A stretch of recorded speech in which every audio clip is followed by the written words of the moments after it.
Nah, oke ya, kita lanjut lagi ya. Jadi kalau sebelumnya mungkin kita udah berhasil membuat widget ya dengan cara copas atau mungkin ngetik. Nah, coba kali ini kita akan coba mulai dari nol ya, biar mungkin Anda udah mulai kebayang. Nah, nanti kita mulai dari mana ya.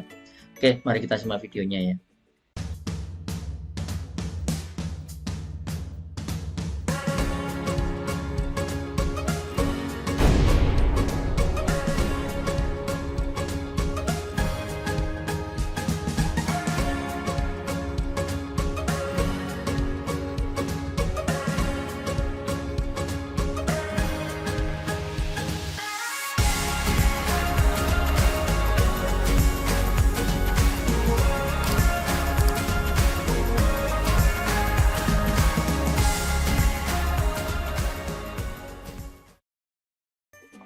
Nah, seperti biasa ya, kalau kita pengen bikin aplikasi, karena ini baru belajar ya, kita bikin dari nol lagi ya. Jadi antara Anda melanjutkan yang sebelumnya juga boleh ya.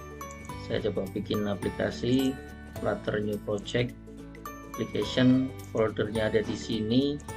Dan ini saya kasih nama dengan nama latihan widget 2 ya, latihan widget 2. Nah, otomatis nanti akan di-create-kan ya, di-create-kan sama ini ya, sama toolsnya. Nah, otomatis ini, nah kita asumsikan dari nol ya, dari kosong ya. Nah, biar Anda sedikit mulai kebayang, ini saya simpan dulu ya. Ya, kita berangkat dari import dulu ya, import ini mungkin ada banyak toolsnya, dan kalau kita menggunakan VS Code ini sudah banyak dibantu ya. Nah, kita bisa menggunakan ini, kemudian package-nya kita pilih yang mana, kalau nggak salah tadi namanya material ya, material.dart. Nah, ini udah ada, kita pilih yang paling bawah ya. Oke, ini kita simpan ya. Oke, langkah selanjutnya biar gampang ya, biasanya kita ikutin stylenya Java atau C++ ya. Kita bikin nama kelasnya dulu ya. Nama kelas sebenarnya bebas apa ya, bebas ya. Jadi misalnya contoh misalnya aplikasi saya, ini contoh aplikasi saya. Jangan lupa karena ini stylenya C, mirip kayak Java ya, jadi kurung buka kurung tutup ya. Oke, nah jadi kurang lebih seperti ini. Ini kelasnya udah kita bangun. Oke ya.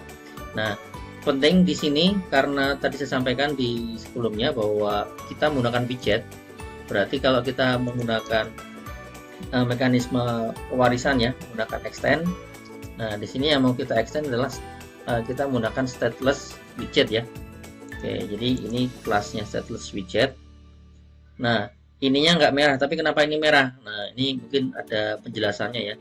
Jadi ada beberapa, karena kita menurunkan dari kelas induk, biasanya dia menyuruh untuk membuat namanya konstruktor wajib ya.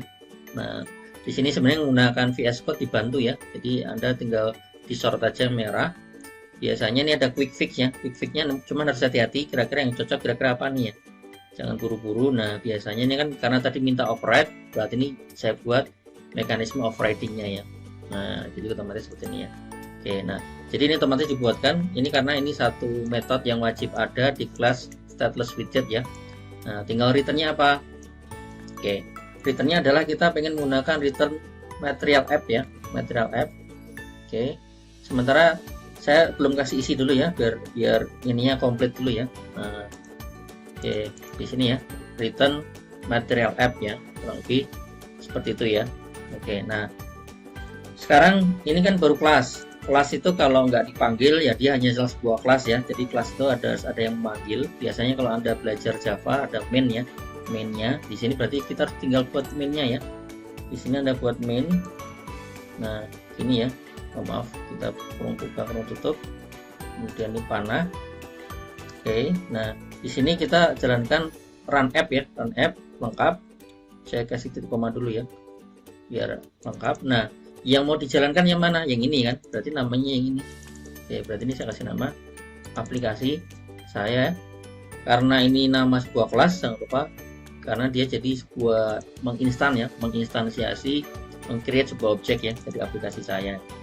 Oke, jadi ini artinya adalah saya ngeran aplikasi dimulai dari mana? Dimulai dari kelas yang ini. Jadi nanti kalau kelas Anda punya banyak, ada 10, ada 20, nah di run ini, di main ini akan menunjukkan bahwa kelas yang mana yang paling pertama kali di run ya. Nah, biasanya terserah nanti aplikasi itu pertama kali mau diarahkan kemana ya, apakah mau ke nampilin animasi dulu atau mau ke login. Nah, itu bisa Anda atur sebenarnya. Oke, jadi contoh di sini berarti ini akan dilarikan atau diarahkan dulu ke bagian ini ya, aplikasi saya ya. Oke, nah kemudian ya, masih ingat ya dengan struktur dalam widget ya. Dalam widget itu sebenarnya ada struktur. Di sini sebenarnya kita dengan VS Code tuh ada alat bantunya banyak ya sebenarnya ya. Caranya gimana? Caranya sebenarnya kontrol spacebar ya, kontrol spasi, sorry ya, kontrol spasi. Nah, di sini ada beberapa apa istilahnya ya, anak-anak yang mungkin bisa kita pakai ya.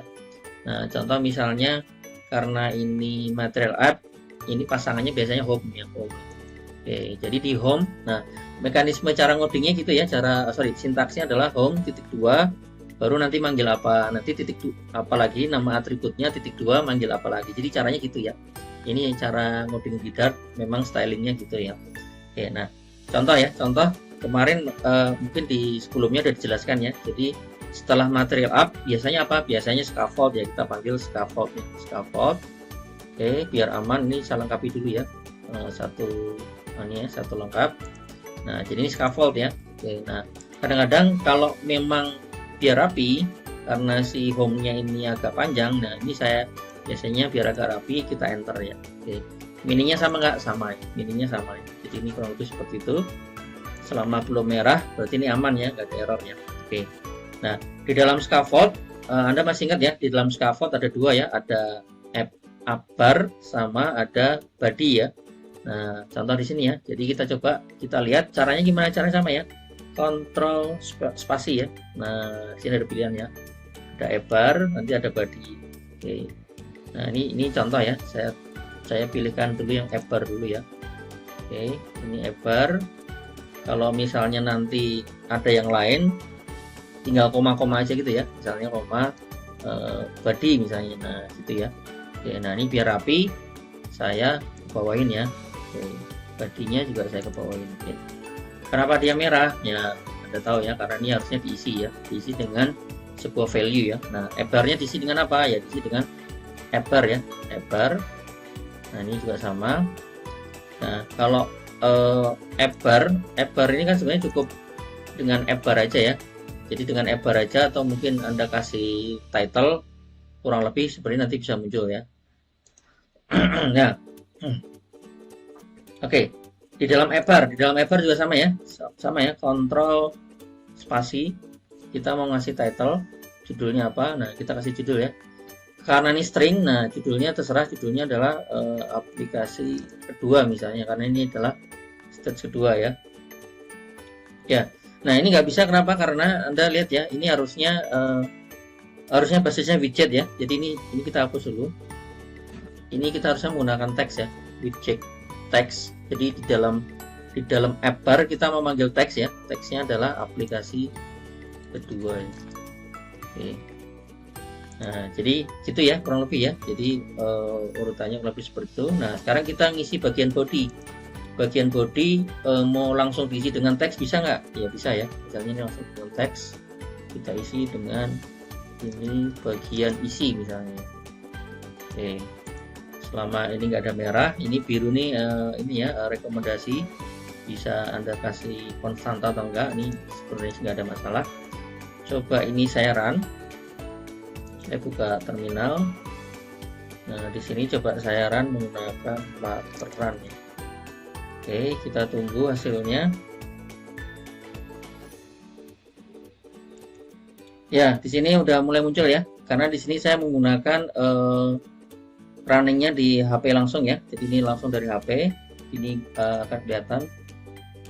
Nah, mungkin ini harus dibuka dulu ya. Oke, nah ini udah kelihatan ya. Aplikasi kedua ini bagian isi ya. Jadi kita sudah punya aplikasi dengan bentuk yang seperti ini ya. Jadi kita bisa ubah-ubah, termasuk misalnya gini, misalnya ada pertanyaan, ini boleh nggak kita membuat yang namanya text field ya? Boleh ya, kita coba ganti yang body ini dengan text field misalnya ya. Sebenarnya tinggal kita rubah aja ya. Berarti ini kita rubah menjadi text field ya, text field. Oke. Nah, ini mungkin kita coba dengan hot reload ya, atau hot restart. Kita lihat, oke, langsung keluar. Dan yang keluar terjadi, dan ini udah berubah menjadi sebuah text field ya. Kalau ini text field, ini bisa diisi ya dengan sesuatu ya. Nah, jadi misalnya ini nanti jadi username Anda atau untuk mengisi password ya. Nah, mungkin Anda bertanya, kalau misalnya mau nambah lagi text field lagi di bawahnya, gimana caranya? Nah, itu nanti akan kita pelajari ya di sesi selanjutnya. Di part selanjutnya adalah ada banyak cara ya, bisa menggunakan kontainer, bisa menggunakan volume, bisa menggunakan row. Jadi nanti di dalam body ini ada beberapa bagian lagi ya, jadi ada anak-anaknya lagi ya, dan itu nanti biar di dalam body ini isinya tidak cuma satu, tapi mungkin lebih dari satu ya. Oke ya, mungkin sementara cukup, kita lanjutkan di sesi selanjutnya ya. Terima kasih Anda sudah menonton videonya ya.